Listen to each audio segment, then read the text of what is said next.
Hi guys, I am actually coming to you this morning from Chicago. How did I end up in Chicago? It's crazy. So the day before yesterday was my fifth day.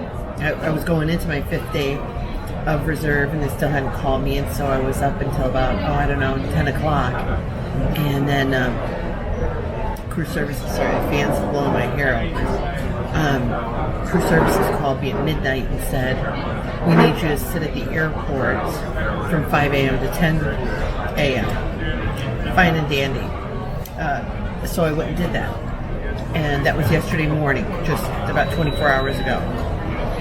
And then, leisurely stuck around the airport, had lunch, went back to the crash pad about 12 o'clock. Then, I didn't really feel tired. I was going to try to take a nap, but I just, like I said, I didn't feel tired. I stayed up. I talked to my husband quite a bit. I ate, drank a lot of water. I was really watching my water intake yesterday and things like that, and studying some stuff. And then I was just about to lay down last night. I was up really, really late. So I was laying there about 20 minutes, and at midnight last night, crew services calls and says, we have a trip for you, and you'll be back tonight, just before midnight. I'm like, a 24-hour trip? Like, what are you talking about? So this is what I did this morning. I got a lift at about 1:15 in the morning. I had to be at the airport at 2 a.m. I got there, and TSA is completely closed at that hour at DFW. I don't think the schedulers know that. I don't think they know that. And so I can't get into the crew room to sign in, right? So, and my schedule says, and they say, I have to be there at 2 a.m., but the limo, quote unquote, it's not really a limo, it's just what they call it, is going to pick me up at 3 a.m. So I call them and I say, look, I can't get down to the crew room to sign in. Can you sign me in? Sign me in for me on my behalf. So the gentleman I'm talking to at crew services says, sure, I'll go ahead and sign you in. And here's the number for the limo driver. Now, at this point, it's 1:45 this morning. Limo driver comes and picks me up 2:55, right on time, and drives me all the way to Houston, to George Bush International Airport, and I sleep all the way there. I'm exhausted now, right? I sleep all the way there. I run in, I go to the ladies' room, I get to the gate, all the customers are standing there. They have blocked it. This is a 3.5 hour car ride, by the way, okay? 3.5 hours. It's just ridiculous.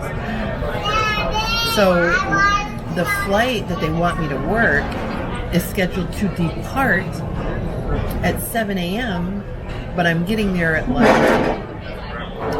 think by the time I stepped out of the airplane itself, it was about 6:50 a.m. So the other crew had already done their checks, and I got on, I did my checks, and we boarded up. And we flew to Chicago. Now, the other part of this trip was supposed to be, they're going to send me to the hotel, it's going to have 9.5 hours of rest, and then get up and deadhead, which means I'm just a passenger, right, but in uniform, deadhead on a flight from Chicago to Dallas, which would get in tonight at 11:53, which is 7 minutes shy of my guaranteed day off, which starts at 12 midnight tonight. Well, 12:01 technically.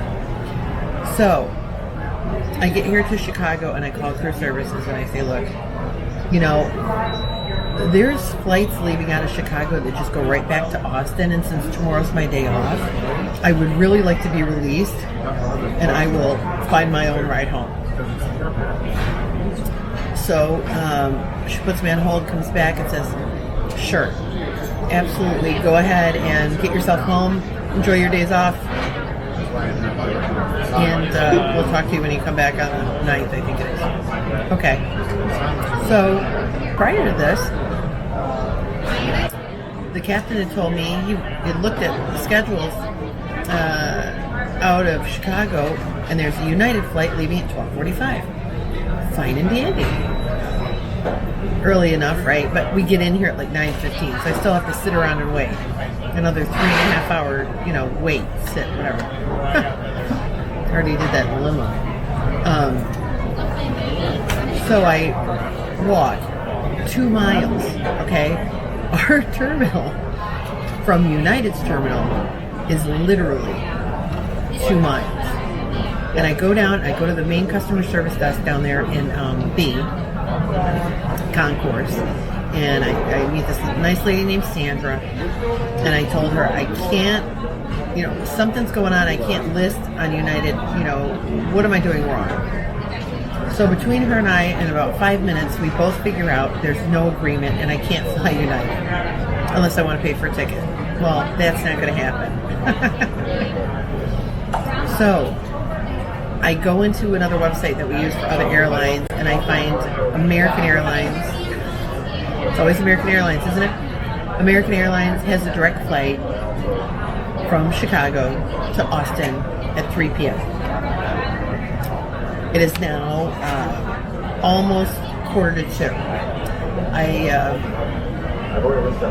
got myself kind of put back together again after the flight, and parked my bags, put my food in the refrigerator, and came down here to the food court and got a quinoa salad, grilled shrimp, which was awesome. It's from Burrito Beach.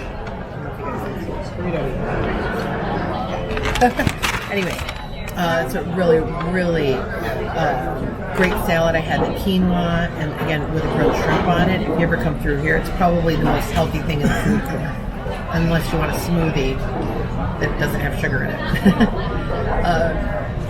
So I wanted to just stop and record this for you guys. This has been 2 of the most whirlwind kind of days. It's so strange. And the other thing is, ironically, my husband's up here working this week, and he's like 20 minutes from the airport, and I can't even see him. But I'm gonna go home. But we've got stuff to be taken care of at home, so somebody goes home before the other. It's a good thing.